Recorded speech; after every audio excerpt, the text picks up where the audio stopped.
Hi students, I hope so you are well. So आज की हमारी एक्सरसाइज है 6.5 क्वेश्चन नंबर 1 के थर्ड पार्ट से स्टार्ट करेंगे। ठीक है।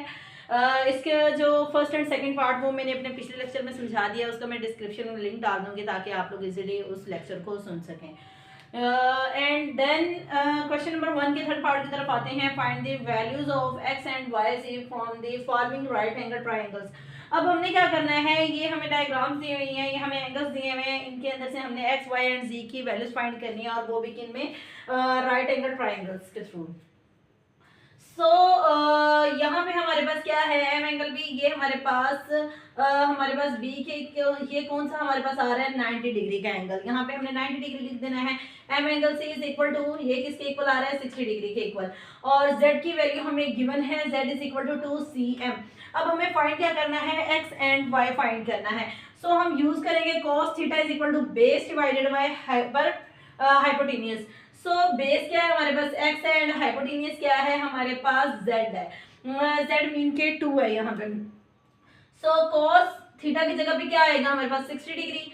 So cos 60 degree is equal to x divided by z। So x is equal to z cos 60 degree, क्योंकि ये वाला z यहाँ पे रिप्लेस हो गया। सो अब हम वैल्यूज को यहाँ पे पुट करेंगे, x एज इट इज रहेगा, z के इक्वल क्या है हमारे पास 2। सो cos 60 डिग्री किसके इक्वल होता है 1 डिवाइडेड बाय 2 के। ठीक है, ये ट्रिग्नोमेट्री टेबल है। तो आपने वो याद करना है, उसके अंदर से वो सारी वैल्यूज होती हैं। एंगल्स ये किसके इक्वल होते हैं, cos pi divided by 3, pi divided by 4 and so on anything. So x is equal to 2 multiply 1 divided by 2, 2 के साथ कैंसिल एंड यहाँ पे 1 रह गया। So x is equal to 1cm। So हमारे पास x की भी वैल्यू हमारे पास गिवन हो गई है एंड z की भी वैल्यू हमारे पास गिवन है, एंड देन हम y की वैल्यू की तरफ मूव करते हैं।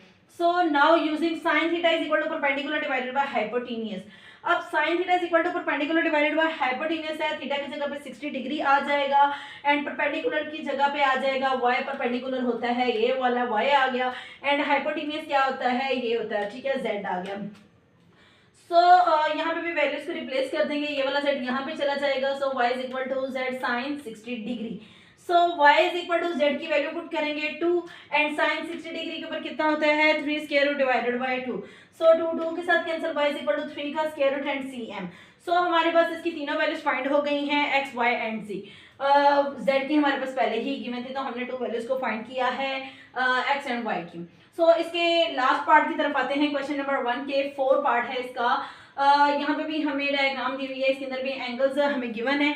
सो यहाँ पे हमें वैल्यू जो वो गिवन है वो y is equal to 4cm है। अब हमने यहाँ पे क्या करना है, y की गिवन है, z और x की वैल्यूज हमें फाइंड करनी है। So cos 45 degree is equal to y divided by z। अब यहाँ पे क्या आया, cos 45 degree is equal to y divided by z। cos 45 degree के ऊपर कितना होता है 1 डिवाइडेड बाय 2 का स्क्वायर रूट एंड y की जगह पे क्या वैल्यू आएगी 4। सो 4 पुट कर दी हमने, 4 डिवाइडेड बाय z। सो ये वाला जो z है ये यहाँ पे रिप्लेस कर जाएगा, ये वाला 2 का स्क्वायर रूट यहाँ पे रिप्लेस कर जाएगा। सो ये इस तरह से वैल्यू आ जाएगी z इज इक्वल टू 4 2 का स्क्वायर रूट cm। सो z की वैल्यू हमें गिवन हो गई है, y की हमारे पास गिवन थी, अब हमें x की करनी है। So tan 45 degree is equal to x divided by y। So इसी के थ्रू ही हम अपनी जो x की वैल्यू है वो फाइंड कर सकते हैं। ठीक है, tan 45 डिग्री के ऊपर होता है 1 is equal to x divided by y की वैल्यू क्या थी हमारे पास 4 थी। सो पुट कर दी, 4 1 4। So x is equal to 4cm। अच्छा, आप लोगों को एक चीज़ याद रखनी है, क्योंकि अब ये चीज़ें हैं कि आप लोगों को यहाँ पे कंफ्यूजन होगी कि अगर हमारे पास z की वैल्यू है, y की गिवन है, इस तरह से कोई भी समथिंग वैल्यू हमें गिवन है, तो हम cos थीटा यूज़ करें, sin थीटा यूज़ करें, tan थीटा यूज़ करें या cot थीटा कोसेक थीटा, कौन सी वैल्यू यूज़ करें। तो ये बेसिकली फार्मूलाज हैं। cos theta is equal to base divided by hypotenuse and sin theta is equal to perpendicular divided by hypotenuse. तो इस तरह से आपको कंडीशन को देख के वो फार्मूला लगाना है। मीन के अगर आपको क्वेश्चन के अंदर गिवन है ना हाइपोटेन्यूज z, तो आपने ये देखना है कि हमारे पास जो ऐसी हमने sin थीटा या cos थीटा या tan थीटा को उठाना है कि जिसके अंदर कोई ना कोई वो ऐसा हो कि उसके अंदर हमारे पास z की भी वैल्यू या y की वैल्यू हमारे पास हो जो हमें क्वेश्चन में गिवन है, ताकि हम वो रिप्लेस करके दूसरी वैल्यू हम उसके अंदर से निकाल लें।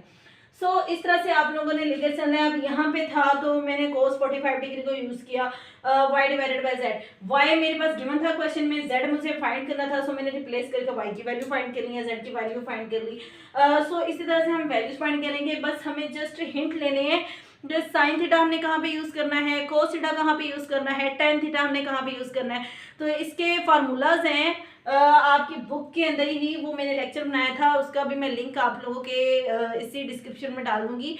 आप लोग वो बेसिक चीज़ें समझेंगे तभी आप लोगों को ये चीज़ें समझ आएंगी कि हमने कोस थीटा कहाँ पुट करना है, साइन थीटा कहाँ पुट करना है, टेन थीटा कहाँ पुट करना है। जब ये चीज़ें पुट करनी आ जाएगी, क्योंकि जब एक चीज़ हमारे पास फाइंड होती है क्वेश्चन में तो उसको यूज़ करके हम दूसरी चीज़ इजीली फाइंड कर लेते हैं मैथ के क्वेश्चंस में। ठीक है, आई होप सो आप लोगों को आज का लेक्चर इजीली समझ आया होगा। तो आपने मेरे चैनल को लाइक सब्सक्राइब कर देना है ताकि जो मेरे नेक्स्ट लेक्चर नेक्स्ट वीडियोस या जो छोटी छोटी मैं टिप्स आप लोगों के साथ शेयर करती हूँ वो इजीली पहुँच सकें आप लोगों तक। You have a good day.